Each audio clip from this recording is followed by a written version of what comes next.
तर नमस्कार मित्रांनो, पुन्हा तुमचं स्वागत आहे मनोज पाटील ब्लॉग या यूट्यूब व फेसबुक या चॅनलवर।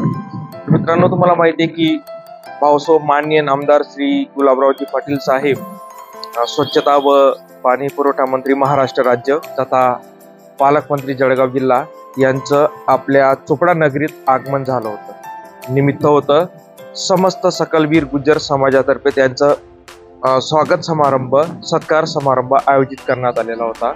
ते सगळे व्हिडिओज तुम्ही पाहिले असतील। आता या व्हिडिओमध्ये भाऊंनी दिलेली सुंदर अशी मुलाखत आपण पाहणार आहोत। तर मुलाखत घेणारे आहेत आदरणीय मोहन चव्हाण सर, मुख्याध्यापक वर्डी, आणि वैष्णवी पाटील RJ पिया पिंपळे सिमकर। तर चला तर बघ भाऊंनी कशी सुंदर मुलाखत पाहायला पुन्हा मंडपात। समोर आहेत तुकोबांना सर्व समाजातर्फे मला नमन करावं लागेल। हे मानाचं नमन आधी अर्पण करतो। यानंतर या तुकोबांच्या वेशेच्या आधी जे राजे आमच्या समोर होते त्यांना मानाचा मुजरा करतो आणि आपल्या परवानगीनं मुलूक मैदान तोफेच्या समोर आमच्या टिकले कितीपर्यंत चालतील या संयमाला घेऊन आपल्या समोर बसण्याची गुस्ताखी करतोय, माफ व्हावी।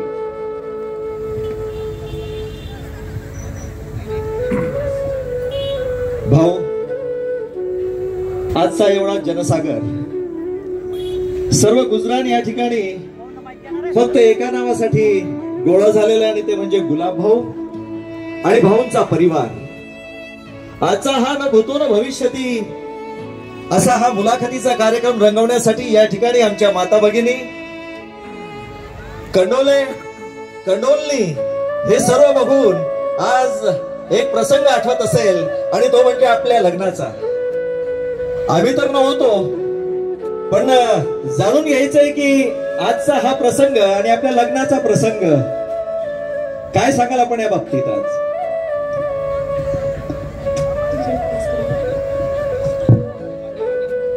पहिले सगळ्यांना मी नमस्कार करतो।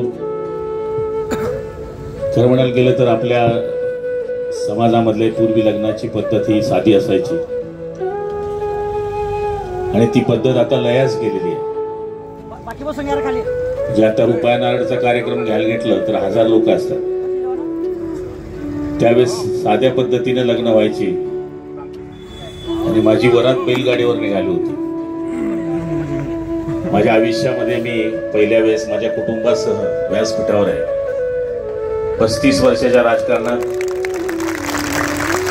एकाने तरी सांगितलं की माझ्या बायकोनी माझ्याबरोबर प्रवास केलेला आहे, तर मी आता राजकारण सोडायला तयार आहे।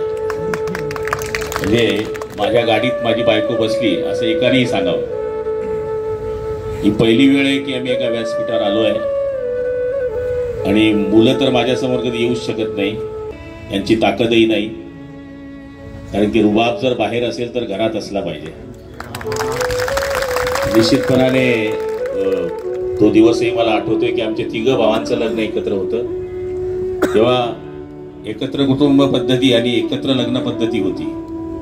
आम्ही दोघं सख्खे भाऊ आणि आमचे चुलत भाऊ शिवाजी आबा असे तिघांचे आमचे लग्न झाले होते, आणि त्याच्यानंतर आता आज हा नवीन कार्यक्रम बघायला मिळाला। धन्यवाद भाऊ। या नेत्रदीप कशा सोहळ्यात आपण सहकुटुंब आला आहात। आजचा हा अनोखा कार्यक्रम एवढ्यासाठी करावा लागला की नेहमी ज्या लोकांनी तुम्हाला सोडलं म्हणून आपण संपूर्ण महाराष्ट्राचे होऊ शकलात, तीही मंडळी आज स्टेजवर आली पाहिजे। रोज वाट बघणारे विक्रमराव असतील किंवा आमच्या प्रतापराव असतील किंवा आमच्या ताई असतील, भाऊंनी यावं, पप्पांनी गोष्ट सांगावी, थोडंसं खेळावं आमच्यामध्ये, अशा सर्व त्यांच्या लहान लहान गोष्टींवरती त्यांनी कधी हक्क घेतलेलाच नसेल। त्यांना सोडून जाताना आणि प्रत्येक वेळेला बाहेर जाताना तेही सर्व समाजासाठी रात्रीचा दिवस आणि दिवसाची रात्र करताना आपण अहोरात्र झटलात। म्हणून आपल्याला वाटतं की आपण काहीतरी कमी देऊ शकलात परिवाराला। हे बघा, काही मिळवायचं असेल तर काही गोष्टीचे त्याग करायचा असतो। आणि माझ्या जीवनामध्ये मी वंदनीय शिवसेना प्रमुखांना माझा देव मानलाय. त्या माणसाने ज्यावेळेस आम्हाला पक्षामध्ये प्रवेश दिला त्यावेळेस त्यांनी सगळं आयुष्य हे हिंदुत्वाकरता आणि मराठी माणसांकरता व्यतीत घेतलं. आणि त्यावेळेसचे आमचे बरेच असे कार्यकर्ते आहेत की जे आज माझ्यासारख्या पदावर नाहीत, पण त्यांचाही त्याग माझ्या इतकाच आहे. शेवटी मोठं होण्याकरता फक्त आपला परिवारच आपलं सगळं आहे असं नाही मानता, सगळ्या पक्षातला कार्यकर्ता आणि सगळ्या मतदारसंघातली जनता हा आपला परिवार आहे असं मानून आपल्याला काम करायचं असतं. त्यामुळे साहजिक आहे कुटुंबावर थोडा अन्याय होणारच आहे, कारण की आपण आपल्या स्वतःचे नसतो, आपण सगळ्यांचे असतो.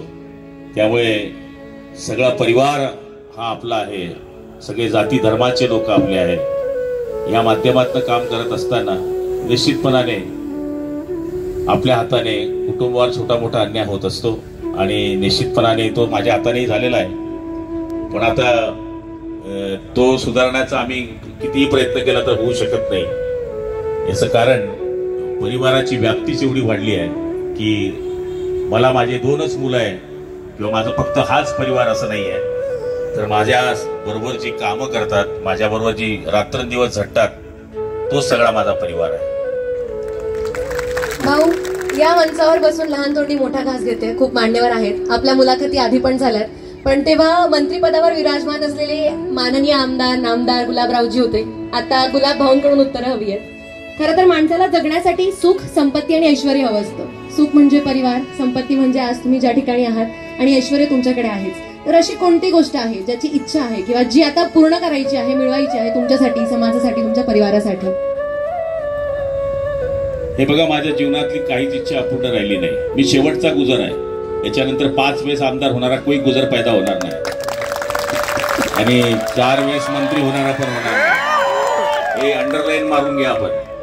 कारण की मी जरी गुजर समाजात आलो असलो तरी माझ्या ज्या इच्छा आहेत त्या सगळ्या पूर्ण करण्यामध्ये मला सगळ्यांनी सहकार्य दिलं. मला सांगायला अभिमान वाटेल की माणूस जरी छोट्या समाजात जन्माला आला असला तरी मोठ्या समाजाच्या कुशीमध्ये जाऊन जर बसला आणि त्यांचे आशीर्वाद घेतले तर त्याच्या सगळ्या इच्छा पूर्ण होतात.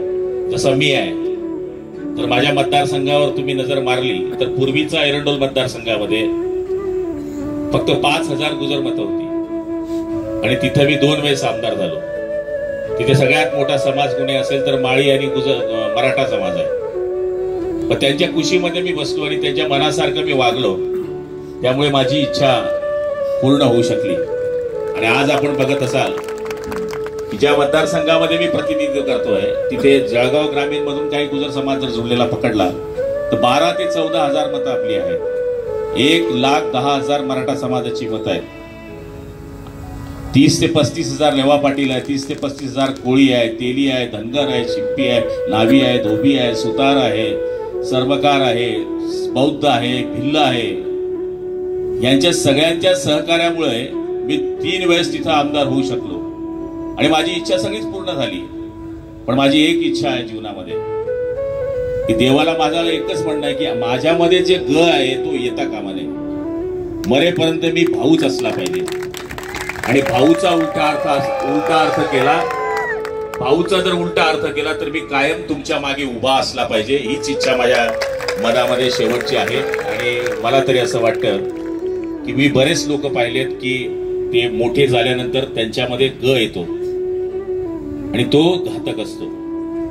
मला मंत्री पद हे मिळालं, पण मी माझ्या ड्रायव्हरला सुद्धा अजून विसरलेलो नाही. आपण कधी कोणालाही विचारू शकतात, कारण की छोटातला छोटा माणूस जेव्हा तुम्ही आपल्या बरोबरीला घेऊन चालतात तेव्हाच ही शिखरं गाठता येतात. माझ्या सगळ्या इच्छा पूर्ण झाल्या आहेत. फक्त मुलांना माझं एक सांगणं आहे की एक सुंदर वृद्धाश्रम शेवटी माझ्या जिवंत असेपर्यंत झाला पाहिजे, ज्याच्यामध्ये 200 लोक राहू शकतील, 200 कपल राहू शकतील. कारण की आजकाल मी जे चित्र बघतो ते इतकं भयावह आहे की मी सांगू शकत नाही. ती एक शेवटची इच्छा आहे आणि एक चांगलं हॉस्पिटल आमचं उभं राहावं हीच माझी एक मानसिकता आहे. आज पण मी हॉस्पिटलची कामं करतो, मी त्याचा वाजागाजा करत नाही, पण एक चांगलं मल्टी स्पेशलिस्ट हॉस्पिटल उभं राहावं, जिथे गरीब लोकांची सेवा आपल्याला करता येईल. ही 2 इच्छा माझ्या आयुष्यामधल्या आहेत. आम्ही तथास्तु.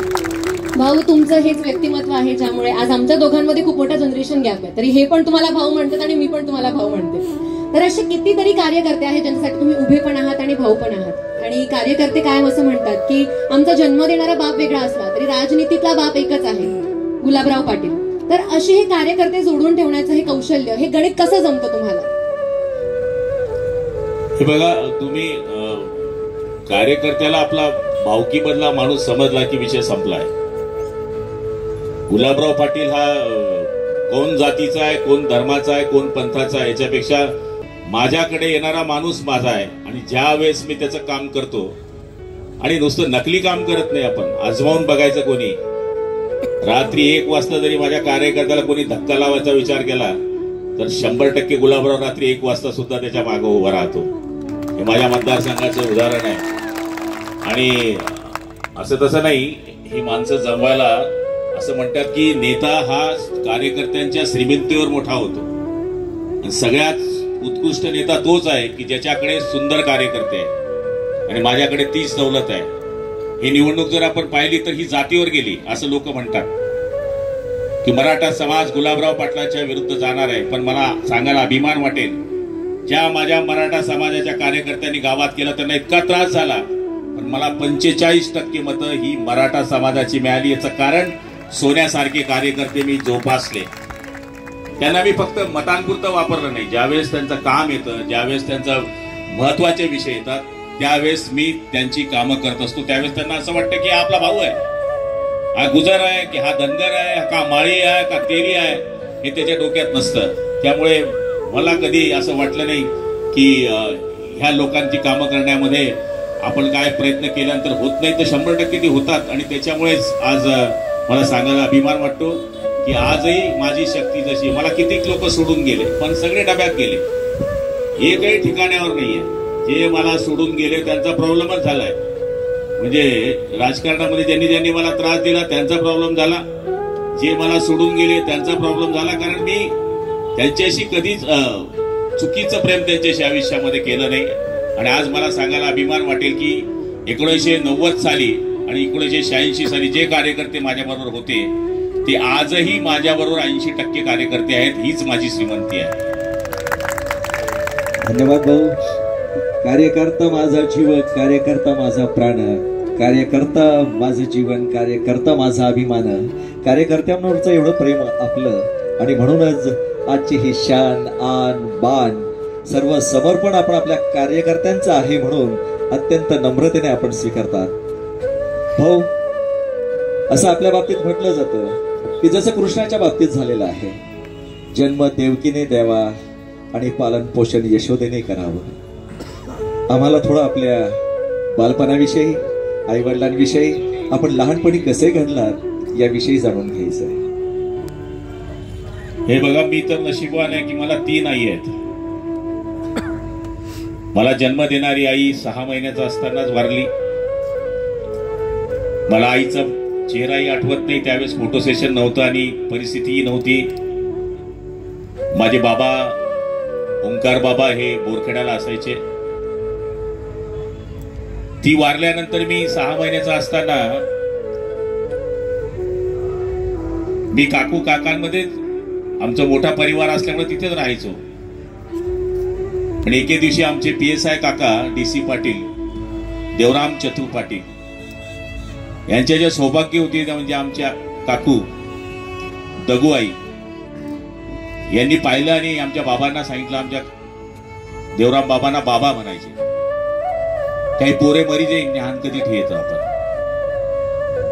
तर बाबा म्हणले, तू 2 पोरात आणि 2 पोर होत आणखी 5 कसा लिहिली तू, हे 6 महिन्यानं घाण करीन, 3 दूध पाजानो विषय काय करीस तू. म्हणे मरी जाईल नाही पोरगो. काकूनी मला वागण्याचा हट्टच बाबांकडे पकडला आणि बाबा म्हणले, तुझी इच्छा आहे तर माझी पण इच्छा आहे, घे तू. आणि मग मी देवराम चतुरचा मुलगा झालो, रघुनाथ चतुरच्या ऐवजी, आणि दगूआईचा मुलगा झालो. रेवाआईनी मला जन्म दिला, पण दगूआईने मला लहानचं मोठं केलं. आणि माझी मागची आई आहे, तिचं नाव पण रेवाई होतं. मला 3 मामाची गाव आहेत, मला 14 मावशी आहेत, साधू खटलूनी आहे. त्यामुळे माझं जे जीवन आहे ते अगदी कठीण गेलेलं असं जरी म्हणत असाल तर तसं बिलकुल नाही. काही काळात मी कठीण पुढच्या टप्प्यात गेलो, पण पहिल्या टप्प्यात मी रामभाऊ अण्णा बसले आहेत, मंगल अण्णा बसले आहेत, हे फौजदार बाबांकडे कायम जायचे, कारण ते मित्र होते. वसंतराव देशमुख जे त्यांचे व्याही तिथले, ते बाबांचे खास दोस्त. ही सगळी मंडळी बाबांकडे जायची, बाबा यांच्याकडे जायचे. मी फौजदारचा मुलगा होतो आणि त्यावेळेस बँडेज पोलीस सिस्टीम होती. फौजदारचा काय रुबाब होता त्यावेळेस, तालुका पोलीस स्टेशनला फौजदार PSI पोस्टिंग असायची. माझ्या बरोबर थिएटरमध्ये त्यावेळेस पण 4 पोलीस राहायचे आणि आता तर 25 राहतात. तो विषय सोडा, म्हणजे पहिलेपासून मी पोलीस मध्येच राहत आलो. मी फौजदारचा 5वा मुलगा होतो. त्यामुळे बाबांकडे गेल्यानंतर माझा प्रवास हा 10वी पर्यंत अगदी सुखद गेला. पण नंतर त्यांच्या घटना, घरामध्ये ज्या घटना घडत गेल्या, त्यांची 2 मुलं वारली, त्यांची मुलगी वारली आणि तो सगळा जो पसारा आहे, त्यांच्याकडे 50 एकर जमीन. मी कधी शेती पाहिली नाही, मला गुजरा भाषा येत नव्हती. मी बाबांबरोबर शिकायचो. बाबांची बदली तिथे गुलाबराव पाटील. माझं शिक्षण झालं new English school Marathi Badgaon मध्ये 5वी. 6वी मध्ये मी सावदा फैजपूरला शिकलो. हैदराबाद मध्ये मी 1ली शिकलो. बडगाव मध्ये मी 3री शिकलो, 4थी शिकलो, 5वी शिकलो. म्हणजे बाबा जिथे जायचे तिथे मी बाबांबरोबर असायचो. पण ज्यावेळेस मी गावी आलो आणि ही घटना घडत गेल्या, त्यावेळेस शेती कशाशी खातात मला माहित नाही. आणि त्यावेळेस ते कठीण प्रसंग जे माझ्यावर आले, त्याच्यामधून मी पुढे सरसावत पुढे गेलो. पण खरं सांगायला गेलं तर जीवनामध्ये मी सगळ्यांना तरुणांना आवाहन करेल की पहिले आई बाबा मग साई बाबा हे जीवनामध्ये कायम लक्षामध्ये ठेवा.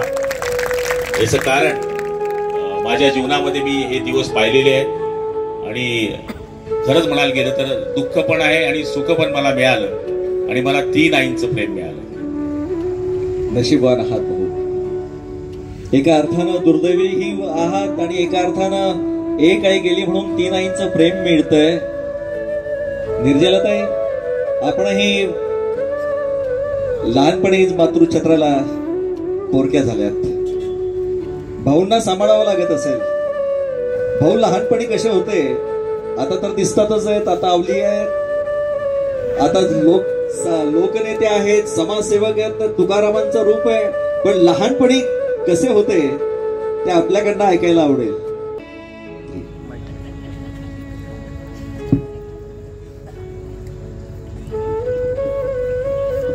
मी आपला गुजर भाषेवर सांगू. भाऊ लहान असताना आई वारली आमची. आई वारल्यानंतर 6 महिन्यानंतर आई काकू आली. काकू बाहेर गाव असायची आमच्याकडे. पण 2-2.5 वर्षाचा इथे पार दिला झाला आणि आई त्यांना घेऊन गेली. आणि मी पण लहानच असते तेव्हा, 1ली 2री मध्ये होते मी. भाऊ लहानच होता, भाऊला काही समजत नाही. एक दुसरा भाऊ आहे त्याला बी समजायचं. 4 वर्षाचा होता लहान भाऊ, मोठा भाऊ. मग ते असं करत करत भाऊ शाळेत तिथे टाकला, आईकडे राहिला आणि आईला आम्हाला भरपूर प्रेम दिलं. असे काका काकू बी कोणाचे नसणार आणि आता मिळणार बी नाही तसे. आम्हाला आई 8 वरूच दिलेली नाही आमच्या काकूंनी बी. त्यामुळे आम्हाला तो अभिमान वाटतो. आणि भाऊ लहानपणापासून तिला छंद होता, नाटक करायचा, कुठे हे करायचं. पहिलेपासून त्याचं हेच होतं. त्याच्या आईलाही सांगायचा तो, तुम्ही तुला लाल दिव्याची गाडी दाखवील, रघुबाई तुला लाल दिव्याची गाडी दाखवील. त्याचा छंद त्यांनी पुरा केला आणि अजून सुद्धा तो आम्हाला काही विसरत नाही. आणि मी तर फारच माझ्या मनाला म्हणते तर मी फार भाग्यशाली आहेत. माझ्या भाऊ पाठीशी मला जन्मोजन्मी माझ्या पाठीशी यावं आणि माझं हे करून माझं ही पुण्य की समजते. आणि आता माझा एकटीच्या भाऊनी राहिलेला आहे. आता सगळ्या माया बहिणींचा सगळ्यांचा भाऊ आहे. म्हणून त्यामुळे मला भावाची अभिमानी वाटते. इथपर्यंत भाऊ गेले हे आमचं भाग्यदैव आहे आणि त्याची मला गर्व वाटतो. म्हणून भावाला 2 शब्द देऊन धन्यवाद ताई. भाऊ, आपलं शिक्षण आपण सांगितलं भाडगाव वगैरे जिथे काका गेले त्या ठिकाणी झालं. बालपण संपलं, तारुण्याची सुरुवात. आता काका गेलेत, शेती करता येत नाही, नाटक करता येतात परंतु नाटकांनी पोट भरत नाहीत. ही वस्तुस्थिती आपण त्यावेळेपासून जाणत असाल. हे करत असताना आपण कॉलेजच्या एज्युकेशन, कॉलेजमधल्या काही जिंदादिल आजही आपल्याला उत्साह देणाऱ्या आणि आजही थोडस काही आठवलं तरी त्या काळामध्ये घेऊन जाणाऱ्या काही हिरव्या गार आठवणी असतील तारुण्यातल्या, त्या बाबतीत ऐकायचं आहे. हे बघा, आमच्या गावामध्ये ना नाटकं व्हायची गणपतीत. त्यावेळेस मग आम्ही गणपतीत नाटकं करायचो, गाणे म्हणायचो. जवळपास 100 नाटकांमध्ये मी काम केलं असेल. आणि गुलाबरावाचं नाटक असलं तर गल्ली एवढीच असायची, फक्त गुलाबराव त्या नाटकामध्ये असला पाहिजे. आणि त्या काळामध्ये आमच्यामध्ये लेडी काम करायच्या. म्हणजे 1985-86 मध्ये मुलींनी या नाटकामध्ये काम करावं ही फार मोठं जोक होतं त्यावेळेस. नाही तर मुलांना रोल करावे लागायचे नाटकांमध्ये. तर त्यामुळे मी आडगावला पण नाटक केलंय. आडगाव मधलं कोणी असेल तर माहित असेल इथं. हा, त्या पोपटांना पटेल त्या, त्यांच्याकडे मी नाटक केलंय. त्यांच्या गावामध्ये आम्ही गेलो होतो. आणि ते करत असताना कॉलेज लाईफ मध्ये शिकायची फार इच्छा होती. पण मी आपल्याला सांगितलं की 10वी नंतरची जबाबदारी कुटुंबाची आली. तसा माझा 10वी मध्ये DED ला नंबर लागला होता. मी गुलाब गुरुजी झालो असतो, पण ते होऊ शकलो नाही. त्यानंतर मी 11वी 12वी पर्यंत शिकलो. पण कुटुंबामुळे आणि शिवसेनेमध्ये गेल्यानंतर सगळ्या गोष्टी बाजूला सारल्या गेल्या.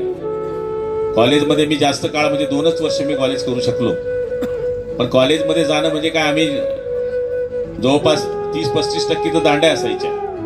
कारण की कुटुंबाची जबाबदारी, रोजचा अपडाऊनचा व्यवसाय, म्हणजे जळगावून पाळती जाणे, कॉलेजमध्ये जाणे, प्रॅक्टिकल करणे, हे करणे, घर बघणे, हे जमत नव्हतं. तरी मी जेमतेम 12वी पर्यंत शिकलो. आणि योगायोगाने 17-18 वर्षाचा असताना मी 12वीत गेलो. आणि 21-22व्या वर्षी तर मी निवडणूक लढलो पहिली. म्हणजे 21 महिने आणि 21 वर्ष आणि 6 महिन्याचा असताना मी पंचायत समितीचा सदस्य झालो. तेव्हा माझं वजन 47 किलो होतं. आणि त्यामुळे कॉलेजची जी मजा करता येते ती मजा मला करता आली नाही. याचं कारण कुटुंबाची जबाबदारी अंगावर पडल्यामुळे बाकी गोष्टी मी बाजूला सारल्या. भाऊ, आता तुम्ही सांगितलं की तुम्ही नाटक करायचे, तुम्ही पानटपरी पण चालवली, तुम्ही मुशायरे पण गाजवले, राजकारणात आले तेव्हा मैदान पण गाजवलं. तर आता मला हे विचारायचंय, जर तुम्ही राजकारणात आला नसतात किंवा जर तुम्ही राजकारणी झाला नसतात तर तुमचा बॅकअप प्लॅन काय होता? काय केलं असतं तुम्ही जर तुम्ही आज राजकारणी नसतात तर? बघा, मी आवाजाची परीक्षा पास झालो. तुम्हाला कल्पना आहे काय, कुठे जायचं असेल तर आवाजाची परीक्षा पास व्हावी लागते.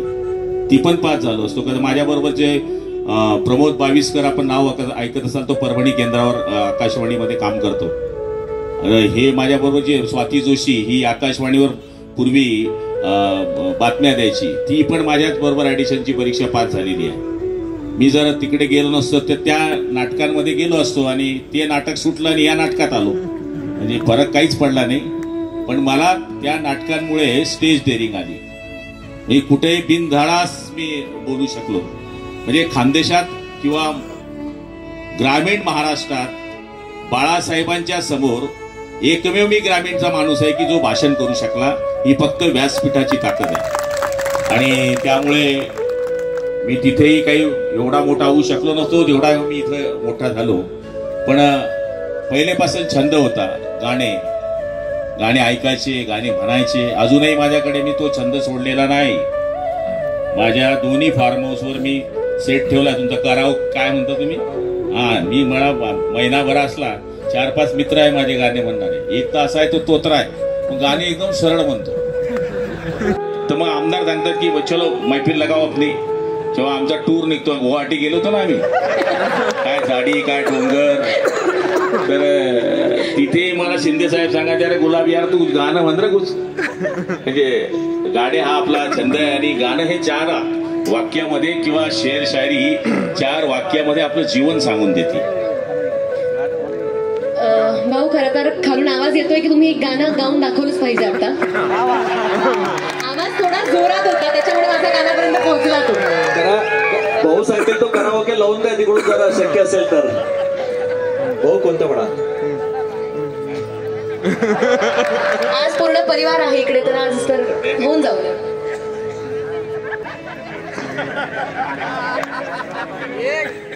कभी कभी मेरे दिल में ख्याल आता है कि ये बदन ये निगाहें मेरी अमानत है. ये केसुओं की गली खाम है तेरे खातिर कि होठ ये बाहें मेरी अमानत है. कभी कभी मेरे दिल में ख्याल आता है. जोरदार टाळ्या झाल्या पाहिजेत एकदा. खरं तर भाऊ तुमच्या आवाजामध्ये जी लय आहे जो सूर आहे त्यानंतर आता मला कळलंय की माझ्या पुढच्या इव्हेंटमध्ये जेव्हा मला इंडिपेंडेंट आर्टिस्ट इंडियातनं शोधायचे आहे त्याला जज म्हणून मला कोणाला बोलवायचंय. बरं भाऊ आता तुम्ही गुवाहाटीबद्दल बोललात विषय काढलात तर एक प्रश्न माझ्या मनात तेव्हापासून आहे पण तेव्हा आपली मुलाखत झाली नाही. प्रश्न काहीसा असा आहे की तो जो पूर्ण प्रवास होता त्यात तुम्ही काहीतरी वेगळं करत होतात. तुमच्या पठडीतला काहीतरी बाहेरचं होतं आणि तुम्हीच ते होतात ज्यांनी सांगितलं की आम्ही बंड नाही गेलाय आम्ही उठाव केला. तर तो पूर्ण प्रवास कसा होता त्याच्यातली एखादी अशी घटना जी तुम्हाला कायम स्मरणात राहणार आहे. हे बघा मला आठवतं की ज्यावेळेस हे उठाव होणार होता त्याच्या 4 महिने मला पहिले उद्धव साहेबांनी बोलवलं की आणि वहिनी होत्या रश्मी वहिनी मी आणि उद्धव साहेब CM ऑफिसच्या आपल्या वर्षाच्या बाजूला एक रूम आहे तिथे मला बोलवलं की गुलाब काही गडबड चालली आहे काय. म्हणलं कसली गडबड. म्हणलं एकनाथ काही गडबड करतं असं मला माहित पडलं. नाही तर म्हणलं साहेब तुम्ही भेटत नाही सगळे आमदार नाराज आहेत आपल्यावर. तर मला तरी असं वाटतं की सगळे आमदार मग शिंदे साहेबांकडे जातात.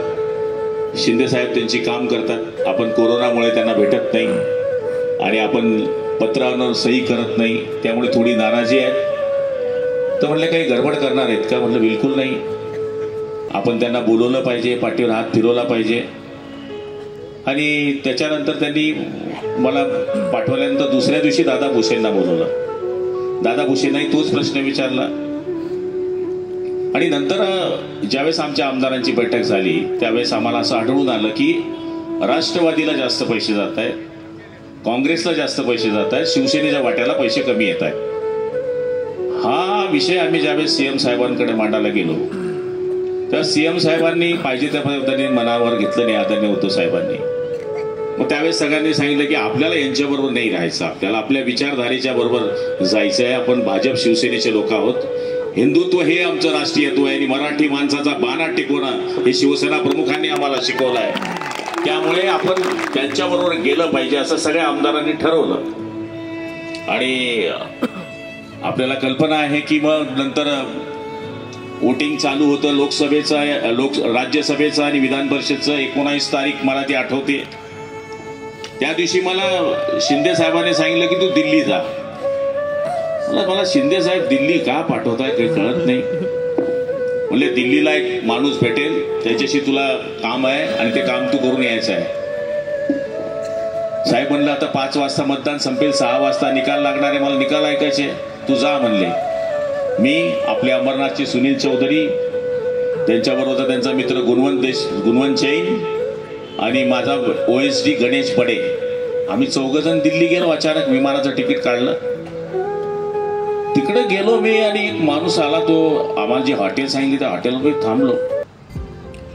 तिकडे तो माणूस आला तो माणूस म्हणायला लागला की तुम्हाला काय अडचण आहे का इकडे घाबरायची गरज नाही पोलीस लागले पोलीस भेटतील. म्हणतो असं काय विचारतो आपल्याला. नंतर आमच्या लक्षामध्ये आला कोई तो बी गडबड आहे भाई. पुन्हा तो दुपारी आला की म्हणलं इथं प्रोटेक्शन लागलं मी भाजपचा अमुक आहे ढमुक आहे. नंतर मला देवेंद्रजींची फोन यायला लागले गुलाबराव तू सुरक्षित आहेत दिल्ली. मला झालं काय. नंतर आदरणीय पियुष गोयल, ते आता सध्या मिनिस्टर आहे, त्यांचेही फोन यायला लागले. शिंदे साहेबांचा मला फोन आला, तू गुलाब दिल्लीत आहे. म्हणलं हा माणूस मला विचारतो प्रोटेक्शन पाहिजे का, असं पाहिजे का. हा कोण आहे प्रोटेक्शन देणारा. म्हणलं साहेब इथे 90 गावात गुजर आहे, मी बोलवलं तर अर्ध्या तासात येऊन जातील. त्यामुळे ते म्हणले तसं नाही रे, तुला नंतर सांगतो. मग मी बडेंना म्हटलं तू टीव्ही लाव, तर तिथे मराठी चॅनल दिसे ना. मग आता करावं काय, मग मोबाईलवर लावला एबीपी माझ्या. तेव्हा माहित पडलं एकनाथ शिंदे वापीकडे रवाना. मी बडेंना म्हणलं भैया आप तिकीट निकाल लो, आपने को नहीं जाने का, आपण नाही जाणार वापी बीपी. तुम्हाला सांगतो दुसऱ्या दिवशीच्या रात्रीचं माझं फ्लाईटचं तिकीट होतं. मी रात्रीच्या 4चं तिकीट काढलं आणि आम्ही 4 जण सकाळी 6 वाजता दिल्लीवरून मुंबई आलो. त्यात मला उद्धव साहेबाचा फोन आला, गुलाब तू कुठे आहे. म्हणतो मी विमानात बसतोय. घाबरत कशाला, जे आहे ते. कुठे येतोय. म्हणलं दिल्लीहून मुंबई येतोय. आणि सकाळी आम्ही 20 आमदार सगळ्यांनी ठरवलं की उद्धव साहेबांना भेटायला जायचं आणि उद्धव साहेबांना विनंती करायची की शिंदे साहेब फक्त 11 आमदार घेऊन बाहेर गेलेले आहेत, आपण त्यांना परत बोलवा आणि आपलं जे भाजप शिवसेनेचं नातं तुटलंय रिव्हर्स गेअर मारून घेऊ, पुन्हा आय लव्ह यू म्हणून देऊ. आपलं काही चुकीचं नातं नाही आहे. तर आम्ही सगळेजण तिथं गेलो, 20 आमदार गेलो. आणि असं नाही गेलो, सांगून गेलो. लोक म्हणतात की भग्गा आहे, अरे कोणी माईचा लाल सांगू शकत नाही. समोर गेलो सांगायला आम्ही की आम्ही 20 आमदार आहे, तुम्ही शिंदे साहेबांना बोलवा. एक चांगला नेता आपल्या हातातून जातोय, एक मराठा चेहरा आपल्या हातातून जातोय. आपल्याकडे मराठा चेहरा नाही. एकनाथ शिंदे सारखा मराठा चेहरा गमावणं आपल्या पार्टीला परवडेबल नाही, हे आम्ही त्यांना स्पष्ट सांगितलं. पण त्यांनी ऐकण्याचा प्रयत्न केला, पण तो माझा माल संजय राऊत त्यांनी गडबड केली. पुरी पार्टीचा सत्यानाश इंदिराताई तुमच्या पार्टीचा जर कोणी केला असेल तर संजय राऊतनी केला. म्हणजे त्यावेळेस मग हे सगळे गेले. मी पण तरी जात नव्हतो. 32 चालले गेले होते तरी मी गेलो नव्हतो. माझ्या बंगल्याच्या अवतीभोवती मुंबईचे सगळे शिवसैनिक लावून दिलेले होते. मग गिरीश महाजन मला भेटायला आले. म्हणले तू चल. म्हणतो मी नाही येत, कारण की तिथे पांडुरंग सपकाळ म्हणून विभाग प्रमुख आहे, त्यांनी शिवसैनिक बसवून ठेवले होते. त्याला म्हणलं हा धंदा माझा आहे बाबा, तुम्ही काय 5-50 घेऊन आले, 25 तर माझ्या बंगल्यामध्ये माझ्या बरोबर बी आहे. त्यामुळे मी हे काही घाबरत नाही, हा माझा पुराणा धंदा आहे. त्यामुळे नंतर मग मंगेश चव्हाण सफाई कामगारासारखा एक ड्रेस घालून आला. तो म्हणला की भागना आहे तर कोई असे. शिंदे साहेबांनी मला तिकडून शिव्या घासळल्या. काय रे म्हणे तू असं काय करतोय, नाटक करतोय. मग माझ्याही डोक्यात होतं की संजय राऊत मला तेव्हा बोलला होता की तू साला बोले शेर जैसा दिखता है, दिल चुहे जैसा आहे, तुला जायचं असेल तर जा. मग आपण बी संखी. मी तिथून जो निघालो रिक्षाने डायरेक्ट गेलो आणि अँब्युलन्सने वापी गेलो. हा, आणि माझ्याबरोबर होते गिरीश भाऊ आणि मंगेश चव्हाण. आणि मग काय झाडी काय डोंगर, मग तुम्ही पाहिलं. म्हणजे आजच्या कार्यक्रमाची ब्रेकिंग न्यूज आपल्याला मिळालेली आहे. धन्यवाद भाऊ. आपला हा एवढा गोपनीयतेचा प्रवास, परंतु आपण दिलखुलास सांगितला. हे बेधडक पण, हे सळेतोड पण आलं कुठून? शिवसेना प्रमुखांकडनं. शिवसेना प्रमुख नेहमी सांगायचे जो शब्द दिला हे तो बोलायचा आणि जो बोलायचा तो मागे घ्यायचा, आणि त्याला म्हणतात शिवसैनिक. आणि तेच आम्ही बाळासाहेबांकडनं शिकलो. पण आता काय करणार की शिवसेना प्रमुख आमच्यात नाही राहिले, पण त्यांचे विचार तेवट ठेवण्याकरता आम्ही जो उठाव केला तो भगव्याकरता केलेला आहे. आणि आम्हाला तरी वाटतं की आम्ही बंडखोरी केलेली नाही, आम्ही शिवसेना वाचवली आहे.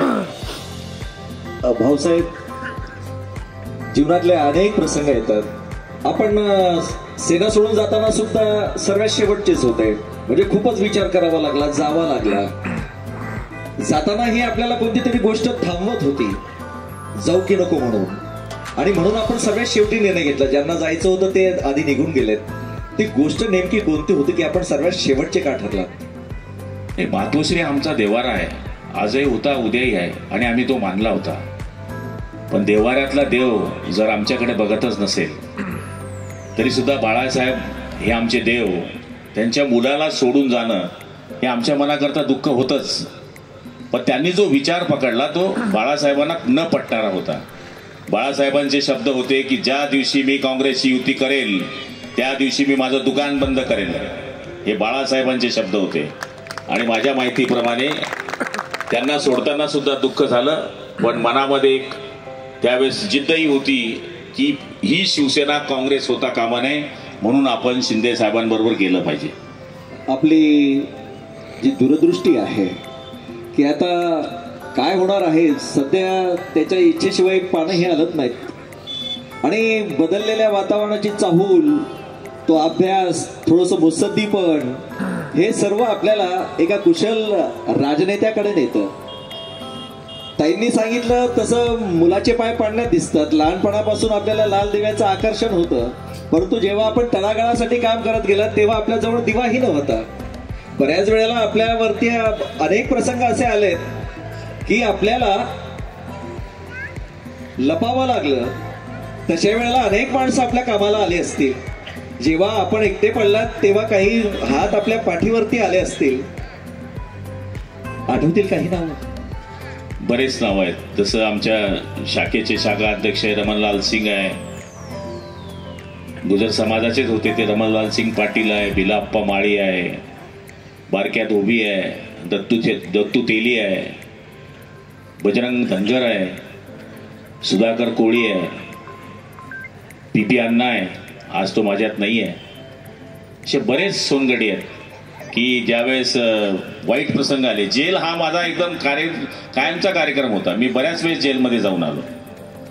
शिवसेना प्रमुख सांगायचे की ज्या शिवसैनिकावर केस नाही तो साला शिवसैनिकच होऊ शकत नाही. म्हणजे आंदोलन हा आमचा स्वभाव होता आणि आंदोलन करणे म्हणजे आपल्या पक्षाला जिवंतपणाचं या ठिकाणी जे लक्षण असतं ते दाखवणे आणि ते लोकांमध्ये पटणे. त्यामुळे बरेच वाईट प्रसंग आले. मी तर फरार पिरियड काय, 302 काय, 307 काय, आमच्यावर नकली केसेस काय झाल्या, 56B काय झाली, तडीपारी काय झाली, बऱ्याच केसेस झाल्या. म्हणजे मला तरी असं वाटतं की त्यावेळेस कोणी आमदार नव्हता आमचा, कोणी खासदार नव्हता, साधा ग्रामपंचायतचा मेंबर नव्हता. हे काँग्रेसवाले होते, रामभाऊ अण्णा, मंगल अण्णा, हे सगळे आम्हाला त्रास द्यायचे काँग्रेस. त्यावेळेस आमची शाखा लावायला सुद्धा मुश्किल काम होतं. त्या काळामध्ये आम्ही शिवसेना उभी केली आणि ती फार जोमानं उभी राहिली. त्यावेळेस साहजिक आहे, ज्यावेळेस तुम्ही नवीन पक्ष उभा करताय संघर्ष तर येणारच आहे आणि संघर्ष केल्याशिवाय कुठलीच यात्रा सफल होत नाही. त्यामुळे बऱ्याच सोनगडी जे माझे होते त्यांनी मदत केली आहे आणि आजही ते माझ्याबरोबर आहेत. धन्यवाद. भाऊ, गेल्या 5 वर्षांपूर्वी एक डॉक्युमेंटरी बनवलेली कॉलेज प्रोजेक्टसाठी. त्यामध्ये बऱ्याच जणांच्या मुलाखती घेतल्या आणि त्यातली ती लोक होती जी तुमच्या शब्दासाठी शिवसेनेच्या त्या काळात तुमच्या सोबत आली जेव्हा शाखा नव्हती. आणि ते म्हणाले की ते लोकांना शिवसेनेत येण्यासाठी गावोगावी फिरत होते, सांगत होते की शिवसेनेत या किंवा शाखा उघडू द्या वगैरे वगैरे सगळ्या गोष्टी. तेव्हा त्यांनी एक गोष्ट सांगितली की शिवसैनिक त्यावेळी मुरमुरे खाऊन प्रचार करत होता आणि आज तोच शिवसैनिक सत्ता पालटू शकतो पूर्ण महाराष्ट्राची. तर तिथून इथपर्यंत पक्षाचा जो प्रवास आहे तो प्रवास तुम्ही तुमच्या डोळ्यांनी पाहिलाय, स्वतः घडवून आणलेला आहे, लेकरू वाढवण्यासारखं. तर आज या घटनेला इतकी वर्ष झाली, तुम्हाला कसं वाटतं जेव्हा तुम्ही पक्षाला या लेवलपर्यंत पाहतात? हे बघा, मी 1992 साली पंचायत समिती मेंबर झालो. त्यावेळेस माझ्याकडे 2 मोटरसायकली होत्या आणि एक रिक्षा होती. मोटरसायकलीवर आम्ही ती बॅटरी लावायची आणि मीच घोषणा करायचो की गुलाब रघुनाथ पाटील माझा निशाणी धनुष्यबाण, मला निवडून द्या, आणि मीच उमेदवार. अशी परिस्थिती होती. आणि ZP मध्ये ज्यावेळेस मी उभा राहिलो त्यावेळेस तर पूर्ण गावच माझ्या बाजूला होतं. त्यावेळेस मी 50-60 हजार रुपयामध्ये ZP मेंबर झालो. आणि पहिल्या वेळेस जेव्हा आमदार झालो त्यावेळेस मी 30 वर्ष आणि 6 महिन्याचा होतो. त्यावेळेस 1.5-2 लाखाच्या खर्चामध्ये मी आमदार झालो. डाळ्या मुरमुरे खायच्या कुठेतरी शेतात दिवसा, रात्री कार्यकर्ता कधी जेवायचा नाही आणि संध्याकाळी आपल्या घरी जायचा.